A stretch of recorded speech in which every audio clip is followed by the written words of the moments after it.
नमस्कार मंडळी, मी संपदा. आज होतो रविवार आणि रविवाराचं मी माका काहीतरी स्पेशल बनवून खायचा होता, पण सध्या माझं श्रावण असल्यामुळे नॉनव्हेज का मी बनवू शकत नव्हतं.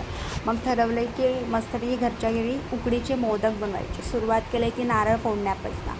नारळ फोडलं आहे आणि मग सगळ्यात त्याच्यातलं पाणी प्यायलं आहे आणि मग नारळ खवळून घेतलं आहे आणि नारळ खवळून घेतल्यानंतर माका आठवलं की माझ्याकडे वेलचीची पावडर नाही. मग मी काय केलं, वेलची 4 कढईत गरम केलं आहे आणि ते साखरेसोबत मस्त वाटून घेतलं आहे आणि मग सुरुवात केली मोदकाचं सारण बनवून. कढई ठेवलं आहे, कढईत 1 चमचा तूप टाकलं आहे, 1 वाटी खवलेलं नारळ टाकलं आहे आणि जेवढे वाटी आपलं खवलेलं नारळ तेवढीच वाटी गुळाची पावडर टाकलं आहे आणि ते दोन्ही व्यवस्थित ढवळून घेतले आणि ते सारण व्यवस्थित मिळून येईपर्यंत व्यवस्थित परतलं आहे 5 ते 10 मिनटं.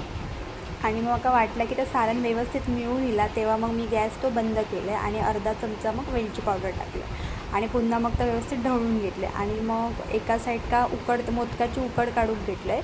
तर टोप ठेवलं आहे, त्याच्यात 1 वाटी पाणी टाकलं आहे, थोडासा मीठ टाकलं आहे आणि 1 चमचा तूप टाकलं आहे आणि पाणी उकळल्यानंतर त्याच्यात 1 वाटी तांदळाचा पीठ टाकलं आहे आणि तर व्यवस्थित उकड ढवळून घेतलं आहे आणि मग त्याच्यावर झाकण ठेवून गॅस बंद केलं आहे आणि मग तर सगळा व्यवस्थित थंड होऊन दिलं आहे.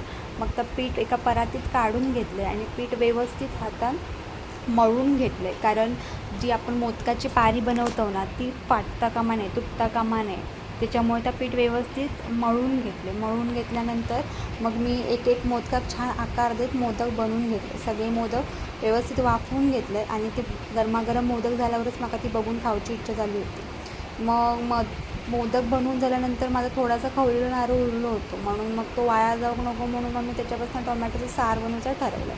मग त्याच्यापासून टोमॅटोचं सार बनवलं. असं झालं माझं आजचं संडे. घरच्या घरी बनवलेले गरमागरम मोदक. कधी कधी ना मोठा काही स्पेशल करूची गरज नसतं, पण आमच्या घरी केलेला म्हणजे घरच्या घरी केलेला साधाचं जेवणसुद्धा ना दिवस एकदम खास करून जातं.